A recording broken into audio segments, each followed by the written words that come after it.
Hey guys, welcome to our channel Debt to Life, where we interview people like you and myself who have gone through the debt-free journey. My name is Gene, and today we have a very special treat for you as we will be interviewing our very own co-founder. Don't forget to like, share, and subscribe. And without further ado, let's jump into the segment. Hi, my name is Williams. And my name is Kendra. We paid off $135,000 in 2.5 years. And today we're going to tell you how we went from debt to life. Awesome. Hey guys, so Williams and Kendra, you guys have paid off a total of $135,000 in 2.5 years. Can you guys share with me and the audience how that was paying $135,000? What was the process like for you guys? So honestly, in order for me to, or for us to start our process and our journey, we have to kind of go back even before we met. So around 2019 or 2020, I had an epiphany where I was looking at my student loan, which equated to about $64,000. And I was just thinking about what's the best way and fastest way to take care of this.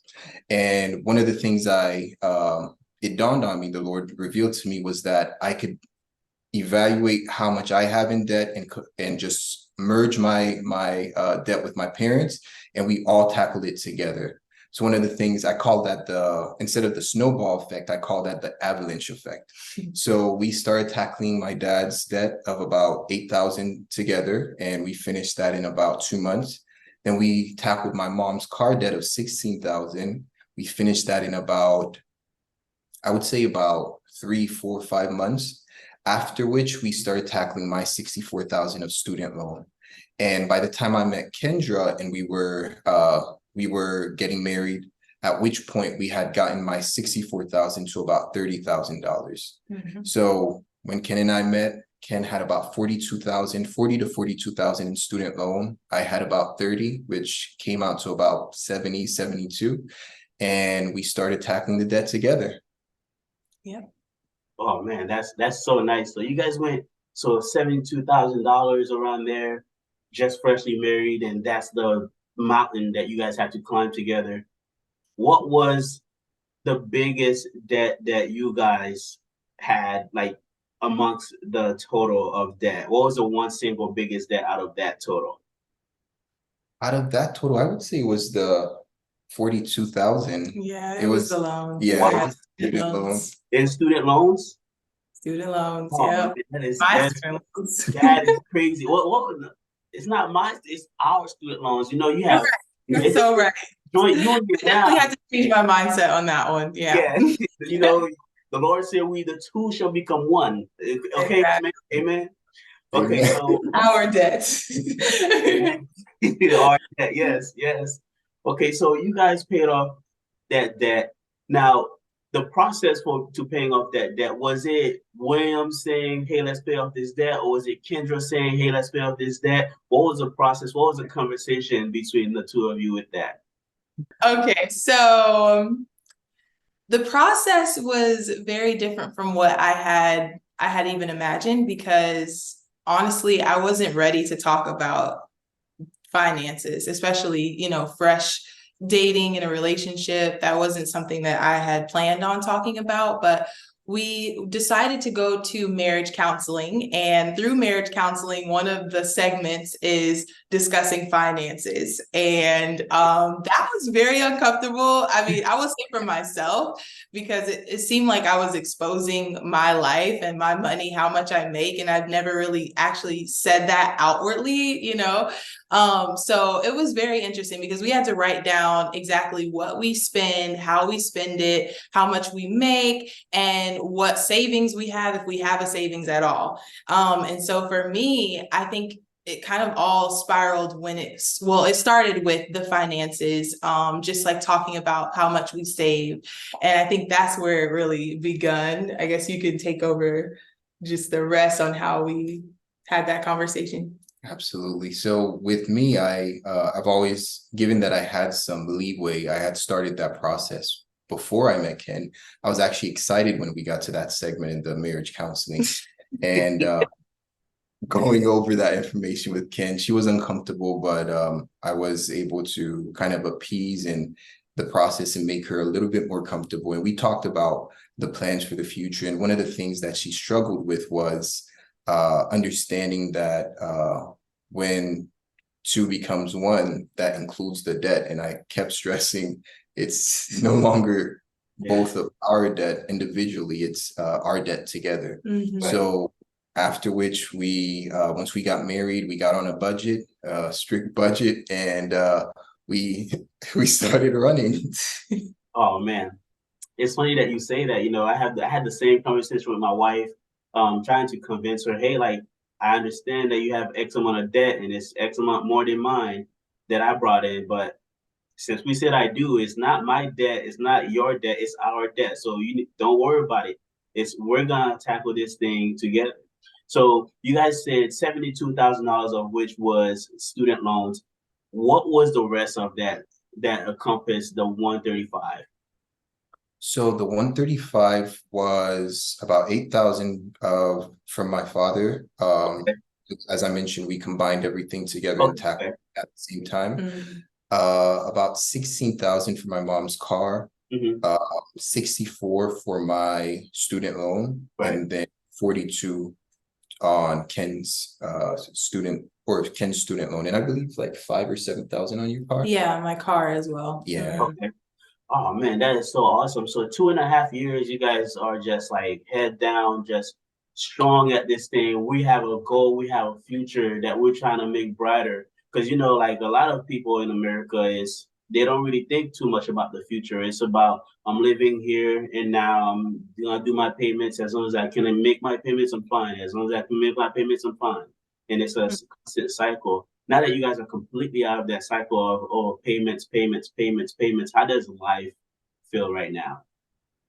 Wow, it's amazing. Yeah. It's beautiful. I will say, I don't know a lot of young people, let's say that, because when we got married, I was 27 and Williams was 28. So honestly, I didn't know that age bracket was so like financially minded, because a lot of people in my age group were, like you said, Jean, just kind of going with the flow. Okay, we need to pay this, we have rent to pay, we have gas, we have all these other expenses, and we're just making it work. But I didn't know that someone our age could sit back and say, you know what, let's tackle our debt, our student loans, which was far off on my mind, on my radar. So it's so beautiful and so refreshing. We're creating a legacy, honestly. So it's awesome. I feel so much more free. I feel so accomplished too. It's like that little check mark on a list, your everyday list. You're like, yay, I actually get to check it off, so.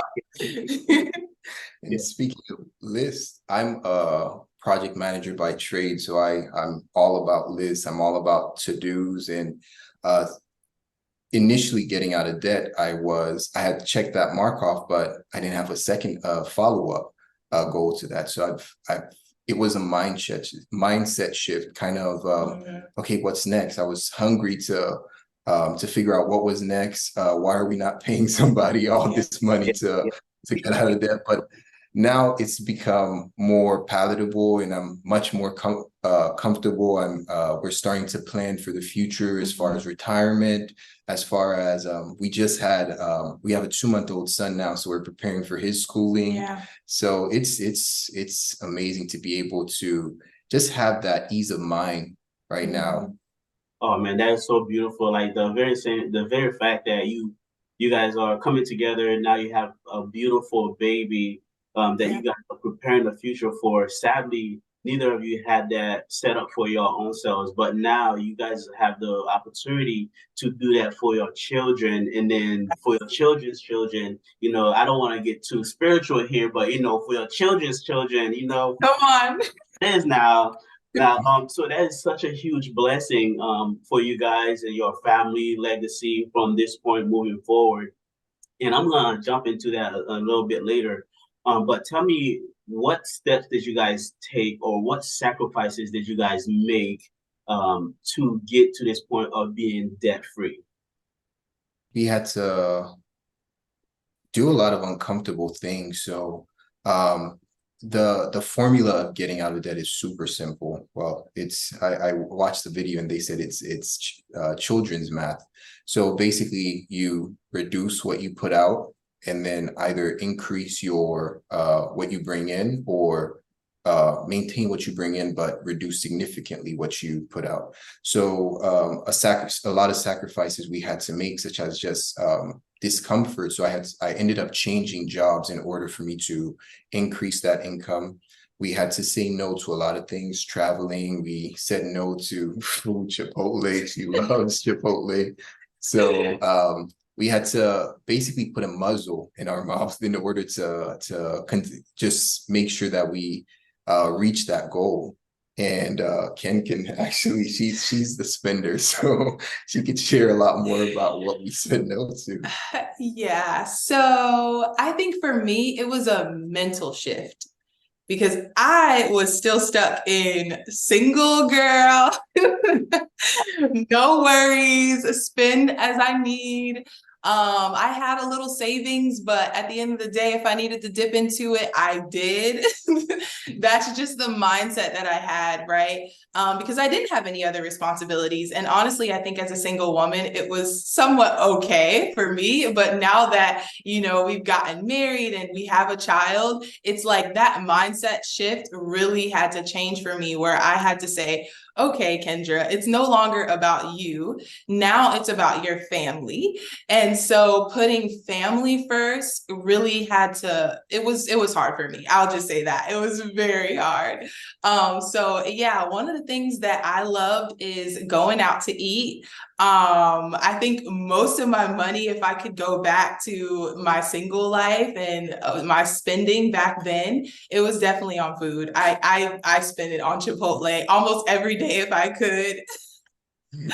Because I just felt like I had the liberty to. But now looking back, I think it would have been so much better to make more financial decisions and cook and stay at home and make meals and prep.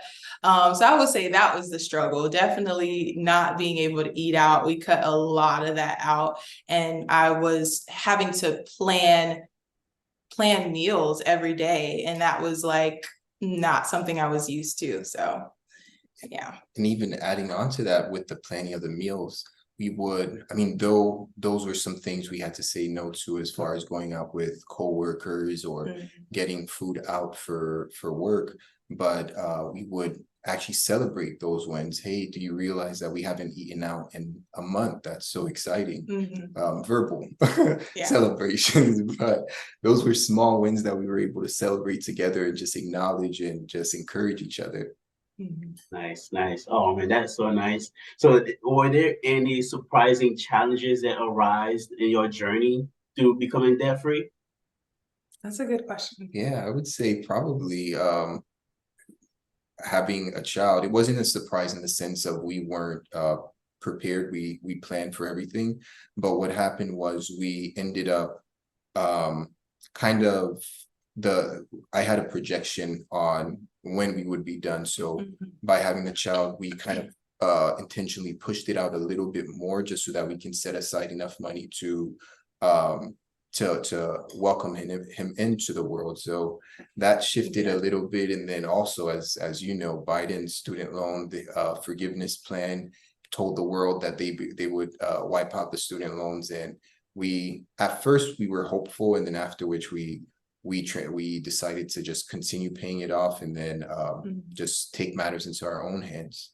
Yeah, that's one of the biggest things, and one of the best things you can do is basically just take your own life at your own, like, take the will of your own life. Obviously, give it to Christ. But as far as like the government, you need to be in charge of that. Don't be leaning on them, because you never know when they're gonna come through, and if they come through, it's gonna be some kind of string attached to it.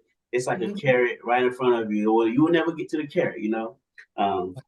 So as far as mindsets with money. Kendra, you mentioned like single life, and now you're married. Like you have the money. If you have to dip into the savings, you're gonna go in there. And Williams, we talk about how you are a project manager, and your mindset is list. And you see this list, you make it, and you go for it. How have your mindset towards money changed, both Kendra and you, Williams? Yeah, I would say that my mindset has changed to more so not be so consumed with myself. Because now, like I said, I'm looking at not only me, but us as a family, my marriage, our family, our children. So I think that that's the biggest thing that's shifted for me is I love that God uses everything, for his glory. Because when I met Williams, I had no idea, literally no idea that my life would be like this, right? Because all my life I've kind of felt like, okay, my student loans are there, but there's nothing I can do about it. So, so we're just gonna keep moving on with life. But when I did meet Williams, it was almost like a light flickered on where God was trying to show me through him how to spend money and how to think wisely, and how to have more wisdom in what I do. So now it's just really changed me as a person because although I am the spender of the relationship, I think more so now I'm always so cognizant of just how much we're spending. And even now, even though we're out of debt, I'm still thinking about, okay, saving money for this or saving up for a big trip or whatever that may be. So I will say just in general, it's more so been, instead of me thinking single-mindedly, I'm thinking wholeheartedly with everyone in mind. And adding on to that, I would say that my mindset has shifted in the sense of, so as I mentioned, before I met Kendra, I actually started paying off my student loan and the other debts with my parents. But one of the things that I desired, I remember one night walking and praying and saying, God, can you make something happen where the student loans just disappear? Just have somebody hack the system and erase up to my last name. And then after which I don't have to worry about it. But looking back now, that was an immature prayer because what happened is I got the money, I used it for my education, I have the education, and I need to pay it back. So one of the things that the Lord was teaching me or has taught me through this journey is that if you cultivate the ground, if you position yourself in a manner of basically discipline and setting up things like, for example, putting together a budget, making sure that you don't spend frivolously, he will bless it. You do your part just like a farmer. The farmer tills the ground, plants the seed, waters the plant, but the Lord provides the increase. Amen. So one of the things that I learned is that if you position yourself, you create that environment to flourish, you put together order, then the Lord will bless that. Amen to that. Oh man. So like we spent a lot of time with each other, coming over, you guys coming over and going over you guys, and we're doing marital conferences together and stuff like that. I'm so glad to know you guys in my personal life. So I can ask this question. So what have being debt free has afforded you guys to be able to be? Like, I know, Kendra, you are a homemaker now, whereas before, would you have been comfortable being a homemaker if you were in debt as opposed to now? Yeah, so for me, I would say it's definitely been a transition because, like I said, that mindset shift had to change for me. I grew up with women who are independent and who work every day, all day on their grind, So that's the mindset that I had as well. I've always worked. I've always loved money. I've always liked to have money in my pocket. So no matter what, you will always find me with money. Some of my family say that I'm like cheap, but I don't know about that. But I always had money. So now coming into this relationship and being debt free, I feel so different because now I don't have to work and grind because now my husband is the provider and I'm able to stay at home and cultivate the house and cultivate the home. So I will say that it's definitely different, but it's beautiful because, there's a scripture that says, do not love money, but be content with life. Be content with where you are. And I think right now in this moment, we are just so content with where we are in this season. Because, we put in that work, we put in that grind to be where we are now, to just kind of be able to rest, if you will. So. Oh, wow. Wow, that is so awesome. Earlier we mentioned like setting up your child, setting up that beautiful baby boy you guys have for better things. So Yes. seeing that you guys are in a place to do that, how does that make you feel emotionally, mentally, and what are you guys thinking through that you guys were not able to have for yourselves that you guys will be doing for him? So it's actually giving us a lot of peace, especially knowing that he'll have options. He'll have that he'll have the financial literacy to be able to make certain decisions. So we started a college fund for him, and when he goes to college, we'll be able to talk to him about basically making understanding that his decision for a career has to align with kind of like the income that he will receive. We'll be able to help him and support him in making a decision on what college to go that is fiscally responsible. So it really gives us a lot of peace knowing that he'll have options and knowing that he'll also be financially sound and be able to make decisions based off of what his parents' mistakes. Yeah, and we can also leave something for him. I think a lot of times, parents, we may not think about the future so far in the future, but he won't have to worry about us when we pass away because he will have accumulated things that we've already built up for him. So I think that's definitely important too.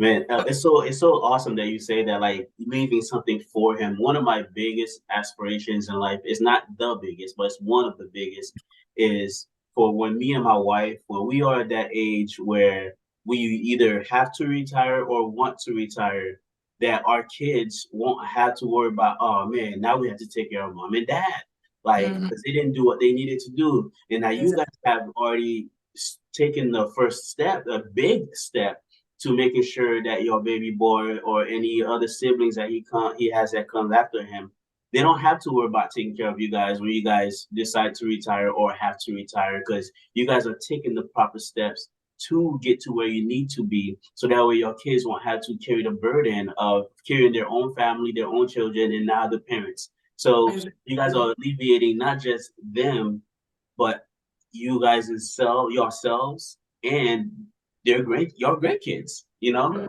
that's one thing me and my wife, we constantly are talking about. So as we wrap up, guys, what is one of the best things about being debt free? The best thing about being debt free is that we are able to just buy what we want. Okay, not all the time.